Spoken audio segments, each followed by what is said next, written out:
नमस्कार। आज हम कह सकते हैं एक बेहद संवेदनशील और काफ़ी परेशान करने वाले विषय पर बात करने जा रहे हैं।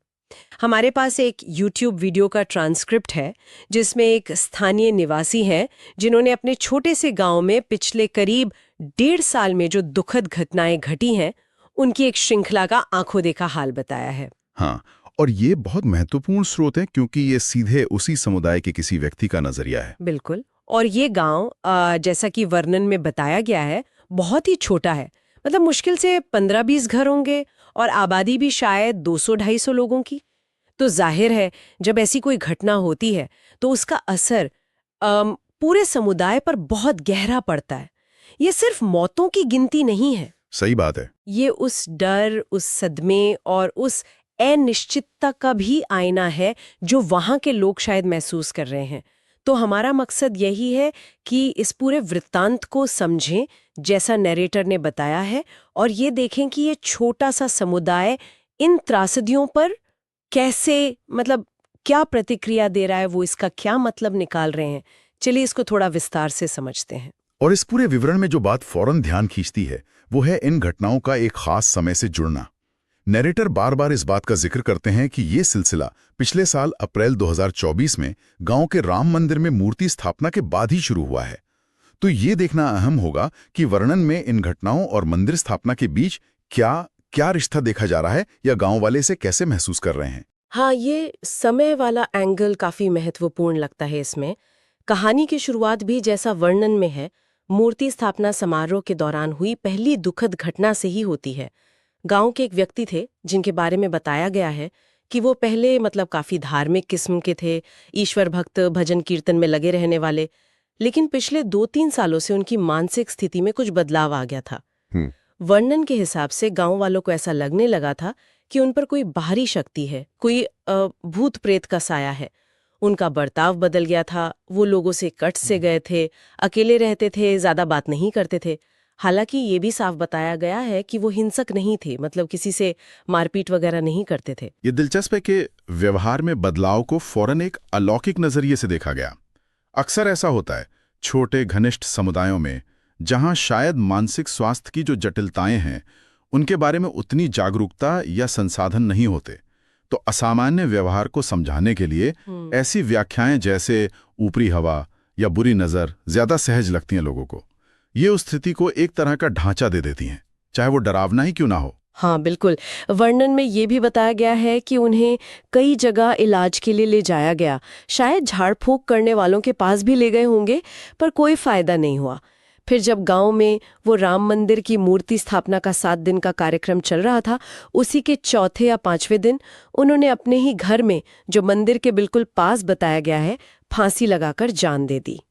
उनके पीछे परिवार में एक बेटा और 2 बेटियां रह गईं। ये पहली घटना ही अपने आप में बहुत दर्दनाक है, और इसका समय, मूर्ति स्थापना जैसे एक शुभ माने जाने वाले अवसर के दौरान होना, ये इसे समुदाय के नजरों में और भी ज्यादा भयावह बना देता है। और ये समझना जरूरी है कि जब पारंपरिक इलाज या जो साफ दिखने वाले कारण हैं वो विफल होते दिखते हैं, जैसा वर्णन में कहा गया, कोई सुधार नहीं हुआ, तो फिर अलौकिक व्याख्याओं को और ज्यादा बल मिलता है।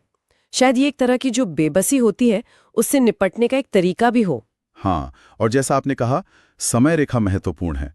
इस घटना के लगभग 1.5 साल बाद, और वर्णन रिकॉर्ड करते समय नैरेटर कल कह रहे हैं, तो संभवतः ये 11 सितंबर 2025 की बात होगी।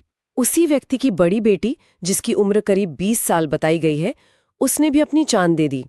उसने पास के क्षेत्र में बने कुएं में कूदकर आत्महत्या कर ली। हे भगवान, बेटी ने भी? हाँ, और वर्णन के मुताबिक ये लड़की पिछले 8-10 महीनों से बिल्कुल अपने पिता जैसे ही लक्षणों का अनुभव कर रही थी।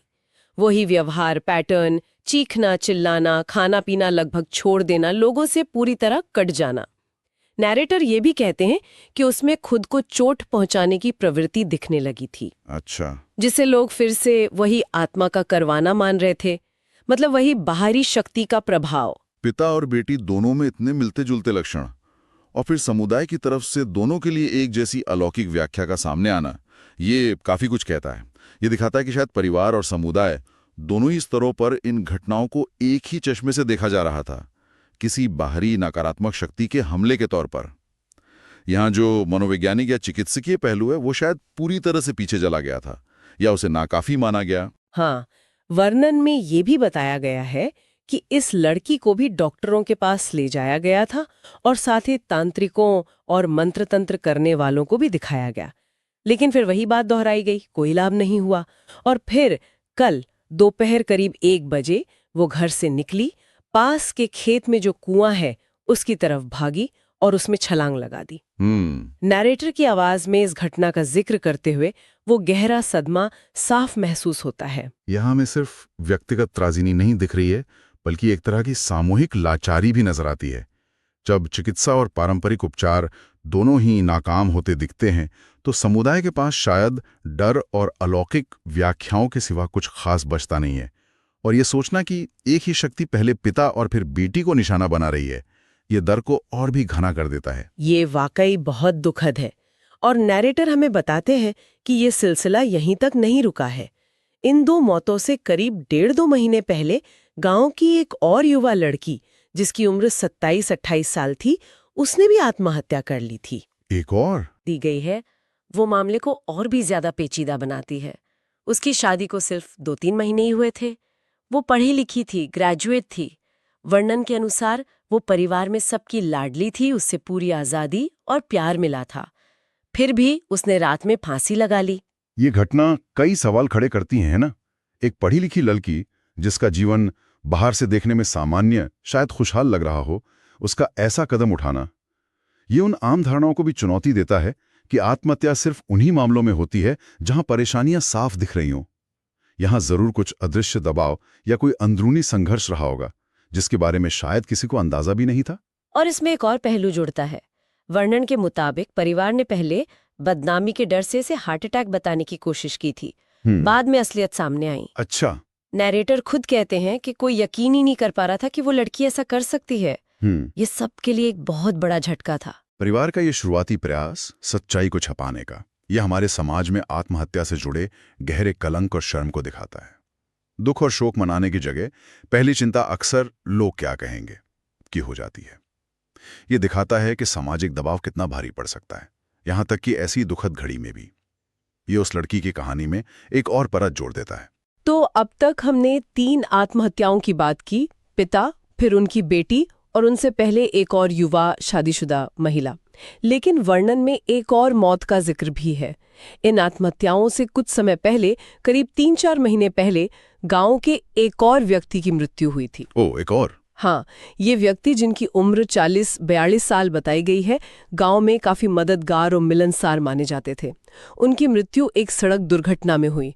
तो कुल मिलाकर अगर हम अप्रैल 2024 की मंदिर स्थापना से देखें तो इस छोटे से गांव में लगभग 4-5 मौतें हो चुकी हैं और इनमें से ज्यादातर युवा लोग हैं। ये मौतों का एक तरह का क्लस्टर है। एक छोटी सी समय सीमा में एक छोटे से समुदाय में हुई घटनाओं का एक जमघट सा बन गया है। और जब ऐसा होता है, खासकर एक ऐसी जगह जहां सब एक दूसरे को जानते हैं, तो इसका मनोवैज्ञानिक असर बहुत ज्यादा होता है। लोग स्वाभाविक तौर पर इन घटनाओं के बीच कोई ना कोई संबंध तलाशने लगते हैं, एक पैटर्न ढूंढने की कोशिश करते हैं। बिल्कुल। और गांव पर इसका असर क्या हुआ है? वर्णन बहुत साफ शब्दों में कहता है, पूरे गांव में दहशत फैली हुई है। डर का माहौल है, एक तरह का खौफ है। लोगों के मन में ये शक गहरा गया है कि मंदिर की स्थापना में जरूर कोई चूक हुई है, कोई विधि विधान में गड़बड़ी हुई है।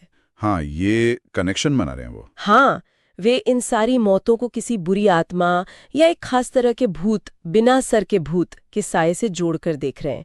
वर्णन में इस बिना सर के भूत का जिक्र खास तौर पर किया गया है। अच्छा, बिना सर का भूत। हाँ, नरेटर बताते हैं कि ऐसी मान्यता है कि इस भूत का पीछा छुड़ाना बहुत मुश्किल होता है, चाहे कितने ही बड़े तांत्रिक या ओझा को बुला लिया जाए। यहाँ ये बिना सर के भूत का जिक्र महत्वपूर्ण है। ये सिर्फ एक सामान्य भूत नहीं है, बल्कि लोक कथाओं में अक्सर इसे एक ज्यादा शक्तिशाली, ज्यादा विकराल और मुश्किल से काबू में आने वाली इकाई माना जाता है। इसका जिक्र होना दिखाता है कि समुदाय का डर कितना गहरा है और वो स्थिति को कितना गंभीर मान रहे हैं। ये उनके लिए कोई साधारण समस्या नहीं, बल्कि असाधारण संकट है। हाँ, और नरेटर की अपनी भावनाएं भी इस वर्णन में साफ झलकती हैं। वो बहुत दुखी हैं, सदमे में हैं। वो कहते हैं कि ये सब उनके पड़ोसी है, बचपन से साथ खिले बड़े। वो अभी पिछली लड़की जो शादीशुदा महिला थी कि मौत के गम से उभरने की कोशिश ही कर रहे थे कि ये दूसरी घटना कुएं वाली हो गई। उनके लिए ये सब झेलना बहुत मुश्किल हो रहा है। स्वाभाविक है। उन्होंने उस लड़की के बारे में भी बताया जिसने हाल ही में कुएं में जान दी कि वो बहुत शर्मीली थी, कम बोलती थी, ज्यादा लोगों से मिलती जुलती नहीं थी, ज्यादातर घर पर ही रहती थी। तो उसका अचानक ऐसा कदम उठाना गांव वालों को और भी ज्यादा चौंकाने वाला और समझ से परे लग रहा है। ये पूरी स्थिति एक सामूहिक भय, जिसे अंग्रेजी में कलेक्टिव फियर कहते हैं, और अनिश्चितता का एक सटीक उदाहरण पेश करती है। जब एक के बाद एक त्रासदियां होती हैं और उनके पीछे कोई साफ तर्कसंगत कारण नजर नहीं आता, तो इंसानी मन पैटर्न तलाशता है। जैसा वर्णन बता रहा है, अलौकिक व्याख्याएं, मंदिर में चूक, बुरी आत्मा, बिना सर का भूत, ये सब उस अनिश्चितता को कम करने का एक तरीका बन जाती हैं।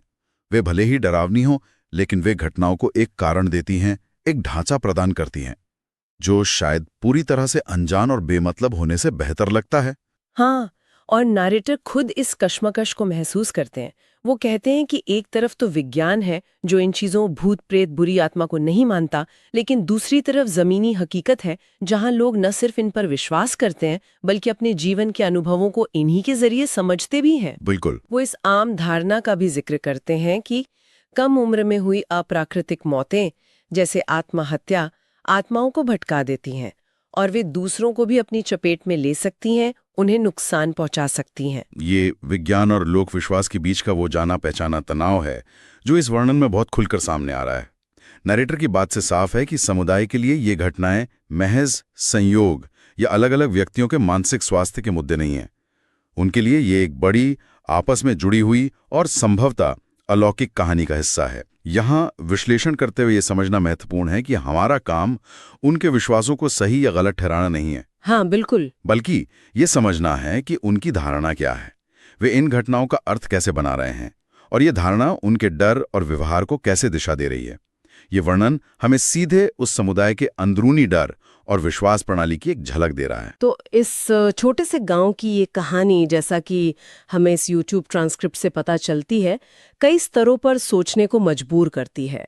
ये दिखाती है कि कैसे कुछ दुखद घटनाएं, खासकर जब वे एक के बाद एक और एक छोटे आपस में जुड़े समुदाय में होती हैं, तो वो सिर्फ व्यक्तिगत शोक नहीं रह जाती, वो पूरे समुदाय के ताने बाने को हिला सकती हैं। सही कहा। वे गहरा डर, अनिश्चितता और कई अनसुलझे सवाल पैदा कर सकती हैं। बिल्कुल। अप्रैल 2024 में हुई मंदिर स्थापना से लेकर अब तक हुई मौतों की ये जो श्रृंखला है, जैसा वर्णन में बार बार जोर दिया गया है, इसने लोगों को मजबूर कर दिया है कि वे इन घटनाओं के पीछे किसी अनदेखी, शायद अशुभ शक्ति के होने की संभावना पर विचार करें।